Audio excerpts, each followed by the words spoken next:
The Bastard Movie Archives, Hangover, with Andy and Max. You never asked for it.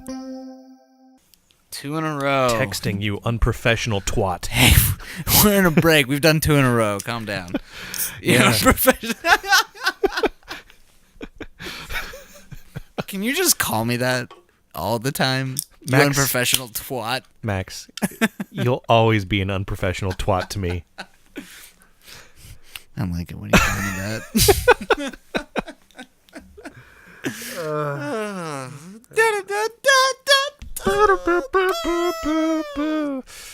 All right. Hey, this is the Bastard Movie Archives, the Hangover edition. Yeah. I'm Andy Steinhauer. And I'm Max Wyland. And we just watched The Lensmen, Story of an Anime. The LumaVision version. That's right. That's actually important to notice because there's a million out there. Yeah, apparently. And apparently we can watch it on things. Yeah, you can watch the actual TV show that was cut into a movie. It's the Japanese anime Lensmen Galactic Patrol. Right. Then you can watch the Harmony Gold version or the LumaVision version. I kind of want to go back and revisit the Harmony Gold Power of the Lens, not Secret of the Lens version, just because it seems so radically different. I kind of want to see what random crazy shit they came up with. And you're welcome to do that in the privacy of your own home. Yeah, Andy's not a fan. That's not true, actually. I really enjoyed parts. I enjoyed some of the design. I enjoyed some of the old 80s anime colors that I miss. Because I grew up watching a lot of anime that I really liked. And then that sort of went away with awful modern cell shading, I think. Well, yeah, you're talking about the old, the actual, where they actually put things on cells. Like actual physical cells.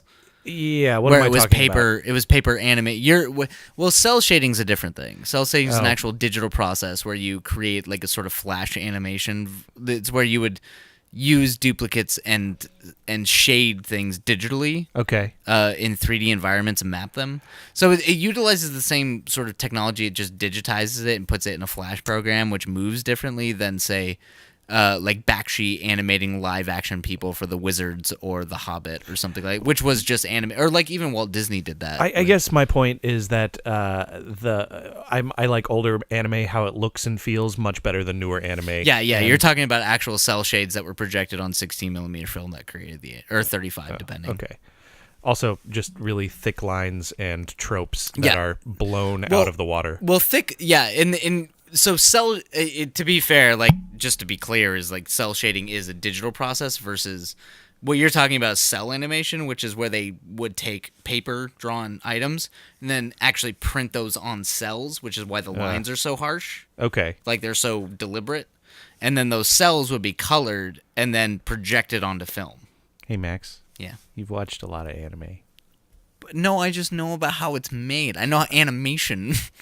I have watched a lot. You have, yeah. Come on. Yeah. I have too. You found stuff that you found modern stuff you like too. I like a lot of modern stuff. Yeah. I'm a big anime guy. I feel like I would like some modern stuff if I just looked a little harder, but I've been burned too many times. No, and you and I have talked about shows that burn you. Mm-hmm.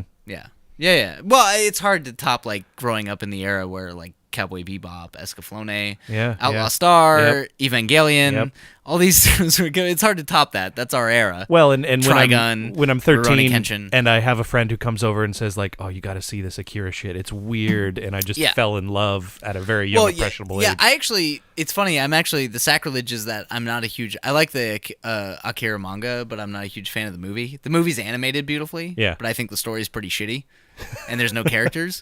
All right. I'm not a huge fan of I'm a huge fan of the music and the story and the way it's directed. Fine, original Ghost in the Shell then. Yeah. Yeah. I have a giant poster of that. I'm a big fan of Ghost in the Shell. Am I appealing to you now? Yeah. Okay. The original good. Ghost in the Shell is one of my favorite movies of all time. So anyway, this is If for anyone who's not familiar, this is based off of the old space opera novels by E. Doc Smith, the Lensmen story. They've been called the Chronicles of the Lensmen, but they started with like Triplanetary, Galactic Patrol, the First Lensmen, Children of the Lens. You know, there's like a whole fucking series. It's a big space opera. It was also very influential, and by very influential, I mean like literally Akira Kurosawa borderline. This is what Lucas ripped off for Star Wars, in a lot of ways. So, but the anime is a little bit more wacky and 80s and crazy than the books were written back in like the 30s, 40s, and 50s. A lot of jargon that doesn't mean anything, unlike Arthur C. Clarke or any of the other big sci-fi guys at the time, like Asimov. But yeah, so yeah, Lensmen. This actually skips the entire first book. Oh. And goes straight to the Galactic Patrol stuff, which the Galactic Patrol's in the first book, but this like goes further than just the book goes. The first book, Triplanetary. Triplanetary kind of sets up the world in a way. So we start off with basically CG gone horribly wrong. I think you can tell this was made around the time as The Last Starfighter, where it was just like squares and weird angular items. It kind of looked like Star Fox for Super Nintendo. Yeah. Yeah. And I think the computer technology must have been circa Tron, you know. Yeah, well, it was. Yeah, I think Last Starfighter came out in 86. I don't know. Tron, yeah. I think, came out in 85 or 84, so it was around that era. The effects, just because it's spaceships, like the textureless spaceships. Yeah, it reminds me a lot of like Last Starfighter, because the starships in that have no textures whatsoever. Well, they're textureless spaceships, and then later on in the series, all of the spaceships, because of how they're designed and drawn very well, are extremely textured. They're like because it's 2D when they go. into the 2D. When they go into 2D, it's like beautiful. Mm-hmm. You know, they spare no expense with that detail, and they look oddly like Star Destroyers. Which I think is a mixture of how they're described in the book, as well as just the fact that this came out in the 80s. Yeah. And it was influenced by Star Wars. And I'm pretty sure the guys who read the books or the stories, like the guys in Japan making this, were like, oh, this is Star Wars. The Britannia looks a lot like the Super Star Destroyer. Yeah. And I think that's partially because they were influenced by Star Wars, as well as what it was like one of those weird things of culture influencing culture. Mm-hmm. Kind of things. But the whole like crash on the planet, the ship crashing on the planet that Lucas used for... See, what I think a lot of people don't understand is Lucas pulled from the same sources for the prequels as he did for the original trilogy. It just didn't work out as well for him. So when you see the starship crash on Coruscant in Episode 3, Revenge of the Sith, that's in this movie because it's in the book. Yeah, I recognized some of those shots for sure. Yeah, the shot itself, I'm pretty sure Lucas just ripped off the shot, because like it's just the ship flowing into it, except for instead of in the anime version where it goes into the cockpit and swoops around, it goes in the movie, it just goes to the cockpit. Yeah. Lucas is a little bit more reserved. But yeah. So yeah. Yeah, Andy. So what's the plot? Jesus. Okay. So the plot is Luke. I'm sorry. What's his name? Kinnison. Not Luke. Kibble Kinnison. Or is it Kibble? No, it's not Kibble, because Kibble's a dog treat. I'm going to rename these people. There's not Luke. Which is named Kinnison. You have to remember it's under a family name. Yeah, and then there's One Bun. Yeah, Leia, but One Bun. Wait, her name's Chris. One Bun. And then there's Chewbacca Han. Yeah, the dwarf, the guy with the horns. He looks like he should be a dwarf. There's a massive from Lord of the Rings. There's a massive man with horns who is kind of like Chewie and Han rolled into one. Yeah. Well, remember his dad has the Han vest. Yeah. Kinnison's father wears the Han vest, and he looks just like Jet from Bebop. Does he? He's not balding. A lot like Jet. I guess he's not balding. Fine. He's not balding. And then we have Awesome McAwesomeson, who is you're talking about the real Lensman. Valerian or whatever. We'll call him the actual Lensman. Yeah, he is really the only Lensman in this whole story, because he's actually, well, Chris is competent. The girl Sure. character is actually competent in this, even though it sucks because the second half of this she spends totally unconscious. But the first half of it, she is completely the only one who's competent in Yeah, the whole story. she's healing people. She's flying ships. She's Yeah. doing way more than any other lady Yeah. character in any movie we watched so far. And then she's unconscious for the second half, which is unfortunate. But the Lensman is really the only Lensman. The Valerian guy, the alien.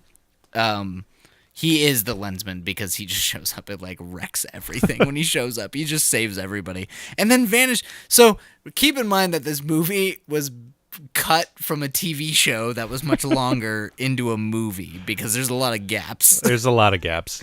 Okay, so continue on. We're on the moisture farm, or sorry, corn farm, where Yeah. Moisture Farm's Star Wars. where not Luke is there with his father, and there's Harvesting corn. harvesting corn with their droid, their shitty droid. awful robot that dies, thank God. and they're suddenly tracking a spaceship coming right for them. And so when Not Luke goes out to meet his friend Chewie Han At their junk in their junker, which he literally says, like, "You fly this piece of junk," which I had to be like, I'm just like, it makes 0.5 past light speed. Yeah. Like I'm just like. It is unlike the Millennium Falcon, though. It is a massive ship, shit. and it's right on the nose when they call it a junker because he will touch pieces of steel that will crumble in his human hands. Yeah, he's definitely like their attempt at a comedic relief. Yeah. Because he's just worthless. So they find out the ship is going towards the moisture farm. I'm sorry, corn farm, and Not Luke shoots down there in his motorbike, not X-wing, and enters the ship. This is that's T-16. It's the T-16. Okay, thank you. Yeah, he doesn't target any womp rats, but so he flies into this crashing ship, finds a dead guy, makes the ship not crash as bad, and then the dead guy rolls out of the ship and is like, "Hey, I'm dead. Here's my lens." And gives him the lens through STD-ness. Now, here. Do you want to know what my fear is? STDs? No. That's everyone's fears. So, do you want this is a topical moment, given that it's right before December. Crashing starship rated for a archival weapon. Like how much do you think that's episode 7? What is an archival weapon? Luke's lightsaber. That was okay. Anakin's lightsaber, the blue lightsaber. Yeah. So it's pretty clear that the girl finds it in that Star Destroyer, that it was like claimed from Cloud City. We think. We think. Yeah. Somehow they get it. I'm pretty sure that's the case. Like, I don't know, dude, but if we start talking about the new Star Wars film, we're not going to talk about this movie. that's a good point. But I'm just saying, just for the fucking record, when this movie comes out, if that happens, where do you think Kasdan Abrams got it? It's from fucking Lucas, and it's from fucking these goddamn stories. So George Lucas called up JJ and said, "Hey, JJ." Even though he said that like they're not using any of his ideas. I've got some books for you to read. Unless, interestingly enough, Abrams just read these books and was like, "That's a great idea," and Lucas was just like, interesting. And just sat back. But anyway, yeah. Just so you know, I just want to lay that out for the record that could be the case. All right, so the ship crashes, but not as bad because he got in it and piloted it. Yeah, he piloted it down, and then got the lens from the It's a sexually Lensmen. transmitted lens. Yeah, And because only apparently- guys have the lens. Keep that in mind. Now we couldn't figure it out because it's Lensmen, I guess. But Not lens lady. we couldn't figure out what power the lens actually has until the very, very end of the movie. Like they could communicate with each other. Yeah. it seemed, but that was about it. But he could only communicate. It seemed with his buddy and not from the actual At like short Galactic distance or Patrol. something. Yeah. But the Galactic Patrol aren't Lensmen, so it's not the same thing. It's like they're not all supposed to be Lensmen. It's only you have to think of the Lensmen like Jedi. There's only a certain number. Oh, how of could them. we not? Right. So there's only a certain number of them, so it seemed like he could only communicate with that one. which is weird. But either way, we don't really the lens just seems to communicate and make you into an action hero through no. You just kind kind of get bigger balls, I guess. Yeah, or get bigger like gusto to go do things. You know, the galactic guy was asking him if he had any hallucinations. Maybe the lens just makes you crazy, and it kind of worked out.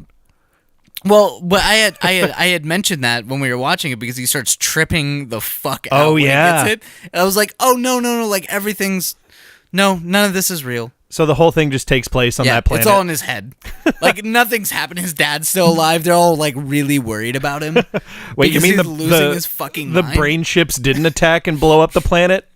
Like when they keep saying no, they can't transfer from person to person. They're all right. And when it tried to do that, it like ruined this poor kid. It's like destroying his brain. And so for the rest of his life, he'll maybe go out to get the mail, and he will not be farming corn. Yeah, well, him at the end shot of him like leaving the planet after it was destroyed is him running away from the fact that his brain is melting.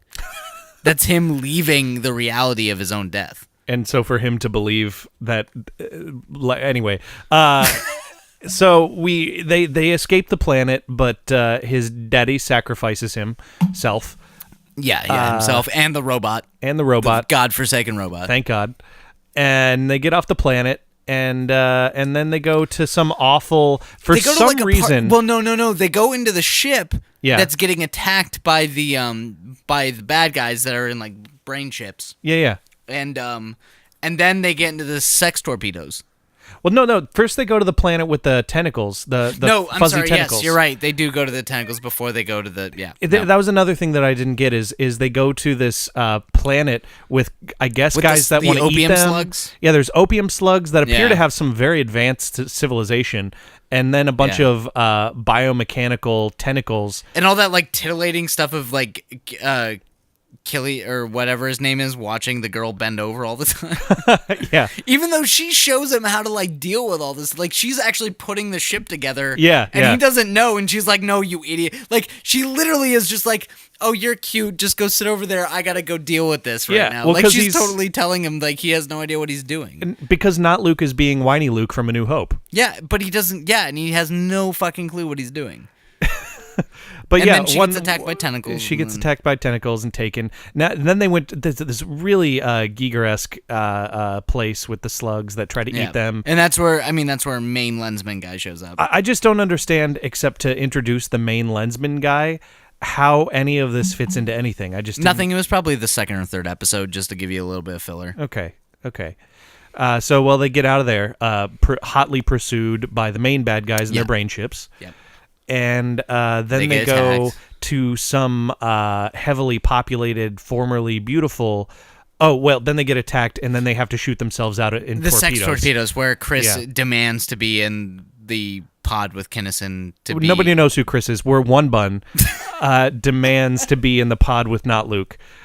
And you've recontextualized this entire conversation. I'm not comfortable with this. So One Bun hops in the sex torpedo with not Luke, and they go on a long journey to a planet. Nothing happened in those torpedoes. And then several episodes later... where he's... Okay, so the several episodes later, so there's a gap here. They're all into... You can Mr. see... Lensman is gone.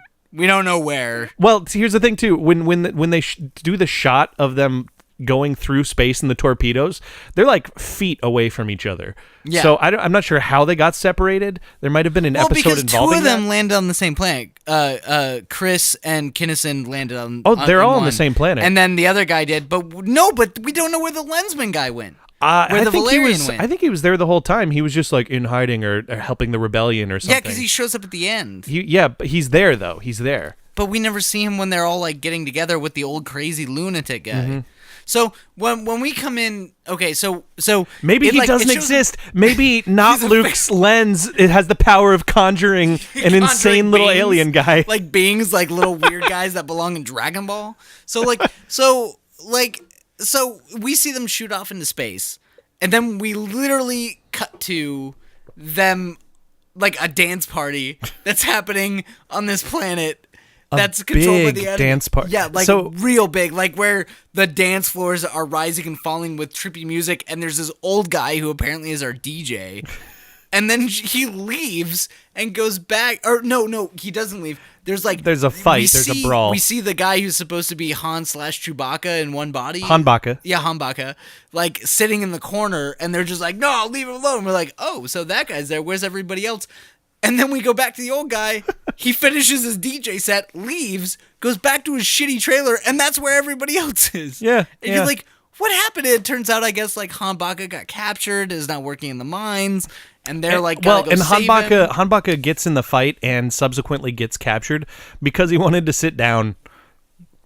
Was that really why he wound up there? Like, he just decided to go to the party and got captured? Was that really the motivator? I think we missed episodes where they were probably all looking for each other. And he was just being a tough guy, like, I'm gonna sit down, and then this alien's like, you gotta they just party. got that together to be like, well, this idiot would obviously go. Yeah. Yeah, okay, that makes sense. So then, he gets captured and sent to the mines to do labor, I guess. Yeah. And then, we go back to his shitty little hut where we have One Bun and Not Luke. And One Bun is helping out Not Luke, and Not Luke is like, HanChewie is alive, I gotta get up. And then One Bun's like, don't get up, Not Luke. And then he's hurt, so he can't really get up. And then he sneaks out when she's asleep, and he's fine all of a sudden. I kind of want to watch you do a one-man show on a stage of this movie, but just you. Like, I want, like, wigs coming on and off. And I'm sarcastically telling the plot that I think is shitty.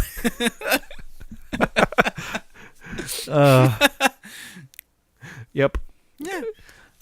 Can we call the main bad guy McTittiledge? Well, because he had hard nipples the whole time. He had giant spike nipples. They were exactly nipples. Can we talk about the fact that he kept killing every commander that was like appropriately placed to be a commander until no one was left, and then he just abandoned it? Well, a lot of us have talked about this. Cokehead. A lot of us have talked about this with Star Wars before, where Darth Vader kills like a lot of his top minds, which is probably bad. This guy takes but there's always guys to like step up. Because it's a military that like, has a well arranged, like, he's like, you fucked up, you're dead. So there's like the next guy in line, because it's the military. You have the next guy up. And they establish that, though. Like, in those guys in Star Wars are in so few scenes, yet I feel way more established with them than these. Yeah. And the sheer numbers, like this, what did we call him? McTittiledge? Emperor-Tillage? We start off with 3 guys. We have the Mystic, we have the secondary and the primary, and then we have Coke Fiend, who's flying around like a lunatic the whole goddamn time. Yeah, but he's never in charge. He just flies around like a goddamn lunatic. He's kind of left in charge, because after he kills everybody else, it's just Coke Fiend, and then he just doesn't say anything. And then the Commander Tillage just vanishes. But then the ceiling falls in on him, so Coke Fiend's dead. Do you really think that killed Coke Fiend? Because I'm pretty sure Coke Fiend's alive. So Coke Fiend's the main bad guy in the sequel? It's all about Coke Fiend, because that guy did not die. So, what other purpose did he have in that whole fucking story? I think it was just comedic for them. That wasn't comedic. It was terrible. I know it's not actually funny, but they do that with bad guys to give them a sidekick to just beat up on. But none of them beat up on him. They did, though. They were always swinging at him and stuff. Like the one guy swung at him at the very beginning. That was it. All right. Either way, Cokie McCokerson is inconsequential. Like, he's annoying and inconsequential. He's like worse than Jar Jar. But visually, he plays a very big part in the story. Right. He's a different color. He's a different pace than everyone. Yeah. But anyway, Emperor McTittiledge, his name is evolving. Emperor McTittiledge murders like everyone who's helping him when they fail him in small ways. Like, I mean, I guess not small ways, but they're like, we blew up his ship and found out that he somehow survived, and it's like, you didn't check to see if he survived, blah, you're dead, next in command. And Right. Well, yeah, everyone keeps getting killed because they didn't double check to make sure that Kingston was dead. I would imagine that this war has been going on for a long time, and the people that were in charge at the start of this movie were basically mentally impaired, like... I like the idea that's been clones that like are reduplicating every 6-7 days, and they don't even know what the fuck is going on. They just keep getting killed. They're just really excited to be there. Yeah. I've been in this internship for 5 years that you know about. I can't wait to... They implant memories like Blade Runner into it, so it's just sort of like they think they've been around for a while, but they haven't. They're just there. But anyway, we're at that city and where the party's at. Yeah. And not Luke heads back in to save his friend HanChewie. And in the process of doing so, seems to explode the entire city. Yeah, they destroy that whole fucking place. And it's a big city. It looks like it's just huge, and there's like millions of people in it, possibly. And they even think that the old guy leads a dance at the end of it to be like, "Hey, this is gonna be look at all of us, everything's great." And I'm just like, "Well, you haven't clearly been around when civilization falls, because that's not usually Right. what happens. Usually, some cult takes over, and you got the Dark Ages for like 300 years." There may have been there were some lines about like a rebellion or a riot from the people working in the mines, but they never really get there. The riot was literally nothing but violence. Like, it's not for a purpose. It was that they were mad because people hit them while they were raving. It's all, but so really, it's not Luke who explodes the entire city. No, it's the old crazy old man. Well, he does the riot, but not Luke seems to explode the city because while they're chasing him on not speeder bikes. No, he does. Yeah, him and his HanChewie buddy destroy him. Not Luke manages to ramp his bike over a chasm, and then the stormtroopers following him don't manage to ramp their speeder bikes, and so they hit a tube, and apparently that tube is highly flammable, so the entire city goes up. That's what I see. I think that's a good takeaway. Yeah. Okay, good, because it's a poorly designed city that explodes when you get in one automobile accident. Los Angeles would have been doomed long ago. Yeah, futuristic cities are just really fragile. They're so fragile. They are. They just blow up all the time. I guess we assume that the city is thousands of years old, so metal fatigue has taken over in a big way. So metal is more like just paper. Slowly, like, just falling apart. It's not metal anymore. It's just painted rust. Yeah. Only pressurized to 0.0009 psi. Anything above that causes a massive collapse. So after that, they go find. No, they have to go find Chris. What happens to Chris? How does she get abducted? She gets abducted somehow. She gets abducted from the shanty. That's right, she does. We don't see that. That happens off camera. Right, because so they just talk about that. Yeah. When the entire city blows up, I was kind of thinking that might be at or near the end of the movie. Oh no! Because all the bad guys die except for Emperor McTittiledge. Yeah, the man with hard titties. He just got off. I just think he got off. Like, that was his thing. Just constantly. He was just He was rubbing his nipples and getting off on the fact that everyone was there to disappoint him. And they did. They disappointed him. I think that they did not disappoint him in disappointing him. Yeah, I think he honestly gets off on that. But he abducts her in a red beam, and we've never seen him. That's right. And then Kinnison runs into it, and that's when we had the theory that he was dead the whole time after that. Now it is very similar to the Emperor in that the Emperor is always a hologram, and Emperor McTittiledge is almost always a hologram until the very end as well. Yeah.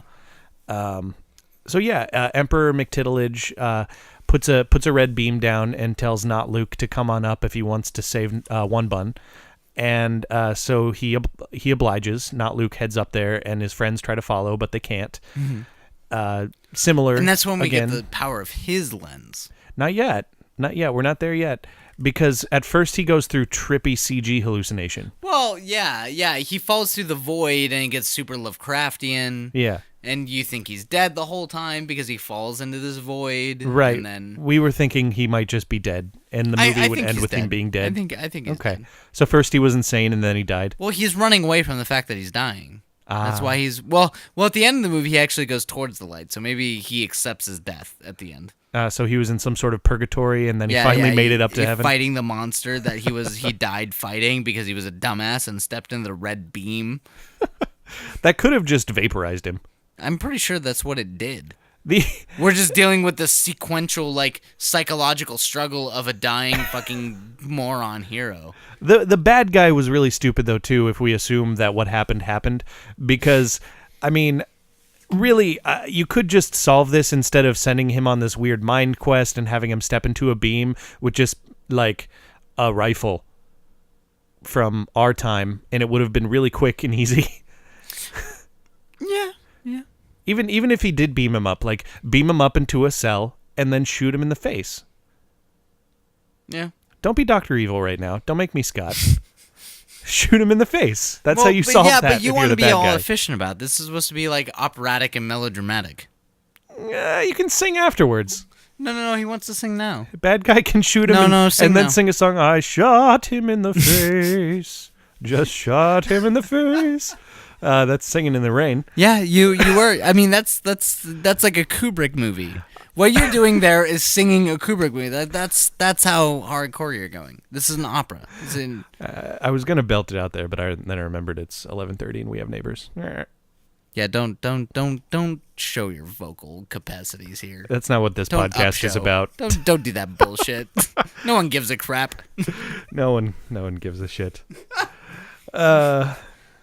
So he stops the guy. He shows the power of the lens, right? Yeah, okay. So he finally escapes the mad dream thing, right? He does. The big main guy shoots beams at him, and then he blocks the beams with his lens, and then the lens talks to him, and then the lens is like, "Actually, it's a big gun on your arm. Use it." And then he does, and he wins. Yeah, and then gets saved by the actual Lensmen too. Like Right. physically gets saved. And then I wanted to point this out, on the back of his friend saves the girl he loves. Yeah. Like every buddy romantic story out there. Yeah. No I story guess. ever gets told about the best friend whose back it is that the main hero stands on to save the woman he loves. Except for the story itself that we're watching. I mean, you can't say Han Solo didn't get a fair shake at a story. But it's Kinnison. Neither of them are Han Solo. Han Solo is the HanChewie character.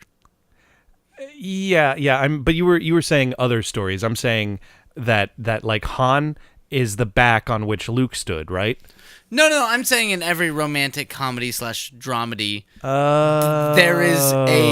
there is a best friend whose back it is that gets stood on for the main character to save / get the woman he loves. Yeah, we just hope that guy gets double scale and is very funny. Yeah, we hope he gets paid a lot because he's being the person everyone stands on, and he's the one who has to keep the whole goddamn movie funny because no one gives a shit about the actual plot. Yeah. I would love to play that character, Max. You're a whore.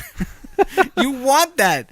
I mean, I want to be mean to you. He gets to be funny. The main character's like, "I'm so in love," and the main lady is like, "This is written poorly." That's not how I'd write you. I'd write you in love with the main girl and then letting your best friend stand on your back because I want to see you suffer. Oh. That's how I would write it because that's the look you have. So you would make people believe that the entire story is about the main character, and then at the very end, it's just like sadness. At the very end, she's in love with your best friend, and he stands on your back to get her. And so your last sequence instead is of realizing you're not the main character, and then walking into the desert, yeah, never to be with seen a again. tortoise to die. With a goat. A goat would be more useful. A tortoise. I don't want to give you any chance at survival. Jesus. All right. Well, okay, we missed some things because not Luke.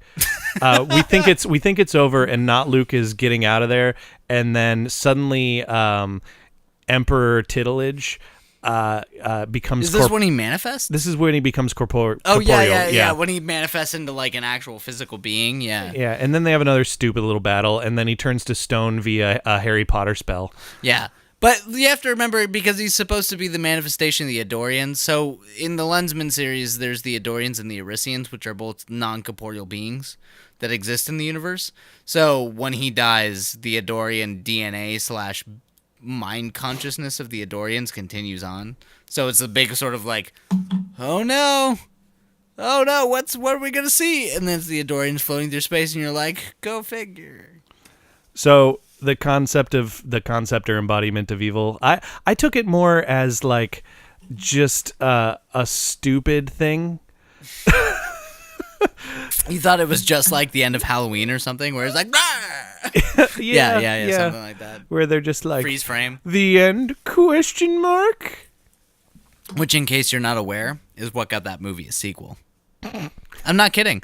That movie premiered at a fucking film festival, and everyone wasn't sure whether or not they wanted to buy it. Or not Halloween, sorry. Friday the 13th. And no one was sure whether or not they wanted to buy it until at the very end when they saw Jason come out with the knife at the end and freeze frame. Hey, every cliche was not a cliche at one point. That's true. And that's what sold it. So, just so you know. But yeah, so yeah, he saves, and then my favorite part was I didn't want to say this, Kinnison, but you're wonderful. Like, it's so, and he's like, and then he's like, I figured it. He's like, don't shake me so hard. You're big and scary. And then the girl's just like, he's like, but you kids are gonna have the sexy time. And then hugs her, and she's like, no, I wouldn't survive it. And it sounded like a weird threesome. Yeah, she says I wouldn't survive it. It sounds like a weird, like he was about to have sex with both of them, then let them have sex, but like neither of them would survive his big gratuitous like. Hey, we don't know the cultural specifics of HanChewie. In HanChewie's world, sex might be like a handshake. Sex with three people might be like a hug. HanChewie is a very nice. He has horns. He's spiritual. Why are you going to like in the sense that like playing the fool? Because at the beginning of both things, at the beginning of this podcast, you said he was the man who was the comic relief dropping shit on himself all the time because he was a moron driving a pile of junk in space. Yeah, he's into Buddhism where he's like, I'm going to be happy and make people happy. That sounds like Rurouni Kenshin. That's not like all I'm saying is when you have bullshit to say, you just call it spiritual and move on. I don't say we're in Los I don't say that either, but we're in Los Angeles, so that's so spiritual. He's the secret. He's the secret knowledge one. Well, that's like everyone who says that. What was it? R2D2's the like mastermind behind everything. He's so spiritual. R2D2. He knows everything. Beep boop beep. I just like to think that when Luke's going to Dagobah, he's just like, Father, he's your father. Max, I think why I really didn't like this movie is because it just made me want to go watch a lot of the anime I grew up with. Right. Well, we had talked about wanting to watch like Outlaw Star or like for me, Robotech. I wanted to watch Outlaw Star really bad after watching this. Part of this was done by the same team. It was after this particular one because this was early Harmony Gold. Mm-hmm. So Robotech was after this, and Robotech is great. Like I actually think in terms of like Americanizing Japanese anime, like I really do like Robotech. I love Robotech. I just because it looked like things I love, and at times it felt like things I love, except I had just absolutely zero connection to the writing or the characters. You know, that's why it just hurt me because it made me want to, you know, I don't. This wasn't good bad to me. It was just kind of bad because it made me want. It never kept me in the moment. It made me want to go do something else. Right. Well, you were watching it for the animation that you loved in like Outlaw Star or any of those things. But I feel like even if I had never seen Outlaw Star, even in my jaded nearly 30 self, I would still watch Outlaw Star and at least like it a lot better than this. I think the hero moments and that amazing soundtrack are strong enough to put this in the good bad. You say amazing soundtrack. I say not bad soundtrack. I don't know. You're insane. That soundtrack is amazing. I blare that soundtrack in a car all the time. I'm not kidding. It's on my goddamn phone. I'm not kidding. I have that soundtrack. I guess I honestly wasn't paying super close attention to the soundtrack. It's so good. Starship. You're not making a good case. Oh, it's so good. It's so amazing. It's like operatic 80s soundtrack. Like, you don't get soundtracks like that anymore for your heroes. No, you don't. I think it's amazing. I don't know. All right. Yeah. All right. I gotta put it in. I gotta put it in the bad category though. I really it just made me want to go do other things. It made me want to watch Star Wars. It made me want to watch Outlaw Star. Made me want to Now, watch. I get the Star Wars thing because its source material is so close. Mm-hmm. Because it is like that is an honest. This is the problem that like. Dude, I would have rather watched the original Tenchi Muyo than this. Well, that's not that bad.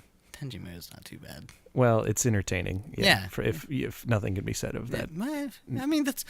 I mean, I'm not looking at this for like philosophical depth or anything. It's a fucking space opera action, and it's insane. Like the thing that I love about this is that it's batshit out of its mind. Maybe I would have liked it more if it would have been a little less batshit and a little more grounded, so I got a sense of the galaxy and of these characters, and it maybe if it just would have earned that more. I just like that you are talking about earning things more character-wise from a movie we've watched on this. Yeah. Fine though. But like, I mean, like, did it earn more than Red Brown or Lorenzo Lamas? But see, the difference there is that those movies are so greasy. I don't know. I just want grease. No, that's all you want. I just couldn't form an argument. I don't know. Those movies were stupid, crazy romps, and this one, I couldn't get into it. I just couldn't do it. You just want action anime. Not even. No. But that like wraps you up into the story. The action, but there was a lot of action in that. No, I mean, but like well done action, and no one's arguing that the action in this is well done. Well, I do want well done action. Sure, if there's gonna be action, it might as well be good. Like I like that it's super cheesy action mixed with operatic soundtracks. Yeah, but I can watch non-action hilarious anime too. I mean, FLCL. I know FLCL has action. Well, but that show like actually has like meaning and is deep and actually good. I mean, most of Evangelion is not action. When it does do action, it does it well. No, you can't. That's not. No. Those are like deep philosophy. Those are like the best of the best. Like you can't just use those. Those are as good as some of the deepest philosophical cinema. Like that's like Evangelion is like on par with most cinema in my opinion. Like you can't use that. I don't know. I don't like it, Max. I gave you my reasons. I think it's ridiculous. I think that soundtrack is all you need for that. That's all you need. I think that soundtrack mixed with a fucking man who has horns, and yeah. So how would you pitch it? How would you pitch this? Yeah. Oh man.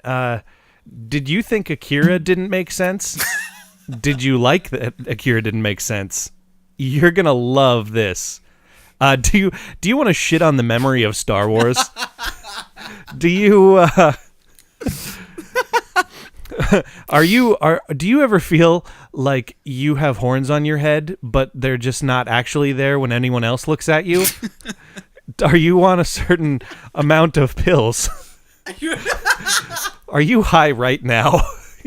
Then you'll love the Lensmen. Do you think that lens crafting and optometry is really, really exciting? I don't mean exciting as like a job, but exciting as like action exciting. You'll love the Lensmen. It's all in the title.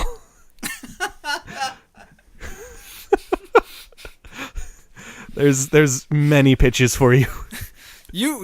Fuck. Yeah, you went on a roll there. Do you love hearing me talk about Not Luke, One Bun, and HanChewie? Then you'll love the movie where I got the names One Bun, Not Luke, and HanChewie. And Emperor McTittiledge. Emperor McTittiledge? Okay, all right. I mean, I enjoyed your made-up names. Me too. I think they were good. I think they were good. That's all I got. Yeah. For your pitches. I'm spent for my pitches. I think I would do. If I had to. That's a difficult question. If I had to do it, I would probably probably do Kennison does Chris in Sex Torpedo Starship. In fact, that could be the name of the movie, Sex Torpedo. Yeah. Sex Torpedo Starship, and then lead into the song. Band name called it.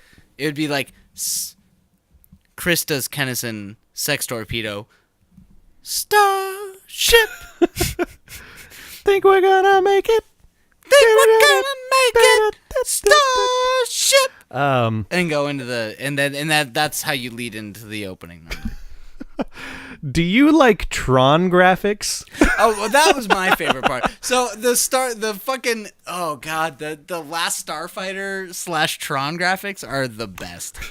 They're just like textureless things existing. Like you could tell. Like part of me wonders if they had animated a majority of this. And we're like, hey, you see this? You see what they're doing? How do we do that? Let's do that for some of the openings. Like, it doesn't make any fucking sense why it's in there. Like, even Galactic Patrols is this weird floating CG void in space. Like, city thing. It's just like... Brrr. Do you play Star Fox, the original version, so much and wish that they said words aside from be careful and then you'll love this movie. What the fuck is it that the rabbit always says? I mean, in the 64 version, they actually say words. It's be careful and or is that Slippy? No. One of them actually says something that's always super annoying that they always calling. I mean, I never played that game enough to know. I don't know. It's been a long time. Yeah, I mean, I can tell you different call signs for different games, but not that one. I can talk about Conkers. And the shit monster. The shit monster? Have you not played Conkers? I never have, no. Yeah, it was one of the only mature rated games with bad swear words and sexual content for the N64. With the shit monster. I mean, his whole quest in that is getting laid. That sounds like a good time. Oh, I mean, just Conkers is great. It's an amazing game. Notice how off track we've gone? Okay, so I defend this movie for the sole purpose that I'm a huge fan of Lensmen. You should read those books. Maybe not necessarily watch the anime, but you should. I mean, the books they're good. They're classic operatic sci-fi. Yeah, I mean, if you want to go back into, if you want to be nostalgic about 80s anime, I would suggest going back to some of the good olds. I mean, Dominion Tank Police, this movie made me want to watch that. Dominion's great. I want to watch the original Ghost in a Shell now. It got me in the mood for better stuff. But remember that this is all about like weird exploitation under thing. You could if you have some computer work to do or bills to pay, put this on in the background, and then you'll just have some pretty pictures once in a while. Or you could just download the soundtrack, which is what I do, and listen to that amazing soundtrack.